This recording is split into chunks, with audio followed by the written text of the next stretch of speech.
Et salut tout le monde, et sur ma chaîne Lorenzo High Tech, comme vous avez pu voir dans le titre, aujourd'hui c'est une vidéo rumeur concernant la marque Xiaomi.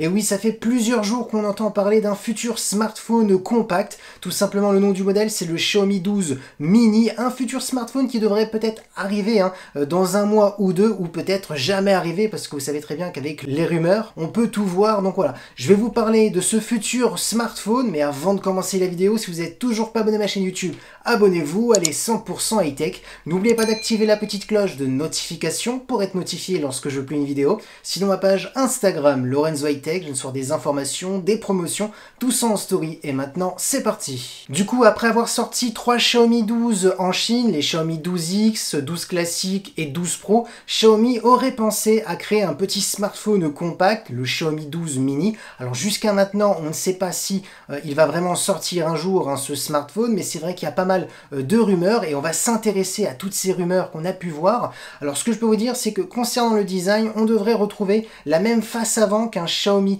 12X. Par contre, la grosse différence, ça serait sa diagonale de l'écran. On parle d'une diagonale de moins de 6 pouces, donc exprès pour avoir un format plutôt compact, facile à mettre dans la poche. On parle qu'on aurait normalement une définition Full HD+, la technologie d'écran, on devrait retrouver un écran AMOLED. En termes de taux de rafraîchissement, on devrait être sur du 60 Hz, tout simplement parce qu'on cherche à faire un smartphone pas très cher, et mettre du 120 Hz, ça élèverait un petit peu le prix, et surtout ça diminuerait la batterie, parce que le 120 Hz ça consomme énormément. Il faudrait mettre sinon du 120 Hz adaptatif, donc une dalle LTPO, mais ça coûterait trop cher, ça augmenterait le prix du smartphone, donc c'est pour ça qu'on serait normalement sur du 60 Hz. Ensuite, concernant la caméra frontale, on serait normalement sur un petit poinçon. En termes de sécurité, on parle d'un capteur qui serait sur la tranche du smartphone pour baisser le coût encore du smartphone. C'est pour ça qu'on n'aurait pas un capteur d'empreinte qui serait sous l'écran. Du coup, concernant les caractéristiques de la face avant, ça serait quand même plutôt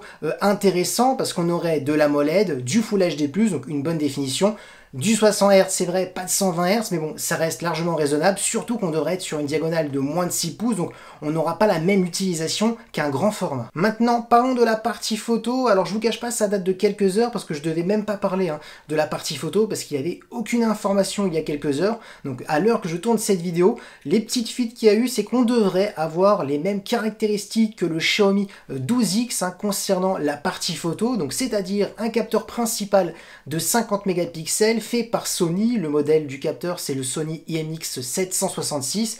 Si c'est vrai qu'on a ce capteur, c'est un très bon capteur photo, de jour comme de nuit, on aura énormément de détails, donc c'est intéressant comme premier capteur. Ensuite, on parle d'un grand angle de 13 mégapixels comme le Xiaomi 12X, et un macro pour faire des photos d'objets ultra près de 5 mégapixels. Et concernant la partie vidéo, normalement on devrait filmer jusqu'à de la 8K en 30 fps et de la 4K si vous voulez descendre par rapport à la 8K. Maintenant, parlons de performance. Alors c'est les caractéristiques qui ont un peu plus fuité, où on a eu un peu plus d'informations.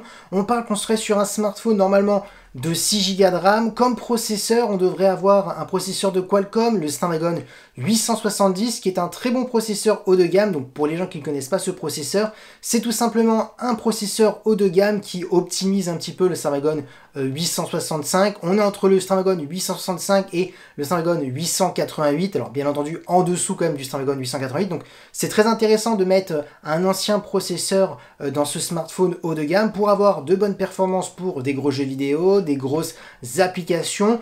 Donc ça va être intéressant pour tenir dans le temps, pour pouvoir acquérir pendant pas mal d'années les mises à jour, parce que plus vous avez un gros processeur, plus le smartphone pourra acquérir des grosses mises à jour, donc ça c'est un bon point. Ensuite, concernant la batterie, il n'y a pas eu d'information. Maintenant, je pense qu'on ne va pas dépasser les 4000 mAh, parce que quand vous avez un petit smartphone, c'est compliqué de créer un smartphone compact avec une grosse batterie. Là, le plus important, c'est que Xiaomi va devoir optimiser le plus possible sa batterie pour avoir une bonne autonomie, même si on n'aura pas une grosse capacité de batterie. Et ensuite, en termes de connectivité, j'en suis sûr, on aura de la Wi-Fi 6, du Bluetooth 5, parce que Xiaomi, pour les smartphones haut de gamme, souvent on retrouve les dernières technologies. Maintenant, parlons prix. Alors je vous dis tout de suite, il n'y a pas eu de prix qui a été communiqué. Maintenant, je pense qu'on pourrait être dans les alentours de 400 € pour ce smartphone, exprès pour concurrencer les iPhone 13 mini d'Apple, tout simplement, sinon l'Asus Zenfone 8, le petit format aussi d'Asus. Donc je pense qu'on serait dans les alentours de 400 €, surtout qu'à partir de 560 €, on peut retrouver sur le marché chinois le Xiaomi 12X. Donc je ne verrai pas la logique d'avoir le même prix que le Xiaomi 12X pour un petit format. Donc voilà, je pense qu'on serait dans les alentours de 400 €. Mon avis, si ce smartphone il arrive, si toutes ces informations s'avèrent vraies, et ben on sera sur un super smartphone compact. Si vous regardez bien, le processeur permettra de faire toutes les applications les plus gourmandes, des gros jeux vidéo. On aura un bon écran avec de l'AMOLED, du Full HD+. Certes, pas de 120 Hz, mais pour ma part, est-ce que c'est vraiment utile le 120 Hz dans un petit smartphone compact, surtout si c'est pour perdre énormément de batterie. Donc franchement, voilà, on a quand même de bonnes caractéristiques. La partie photo, si c'est vraiment vrai d'avoir les mêmes caractéristiques que le Xiaomi 12X, ça reste très intéressant d'avoir un petit format compact et de pouvoir prendre des photos par-ci par-là, parce que la qualité sera quand même au rendez-vous, vu les caractéristiques. Donc voilà, si vraiment ce smartphone sort, il sera peut-être intéressant, parce qu'il y a encore quand même un petit marché pour les formats compacts. Et voilà, la vidéo rumeur sur le Xiaomi 12 mini est terminée. J'espère que la vidéo vous a plu. Si c'est le cas, n'oubliez pas le petit pouce like, de vous abonner sur cette chaîne YouTube et d'activer la petite cloche de notification pour être notifié lorsque je publie une vidéo. Sinon, ma page Instagram, Lorenzo High Tech, je sors des informations, des promotions, tout ça en story. Et maintenant, je vous dis à très bientôt.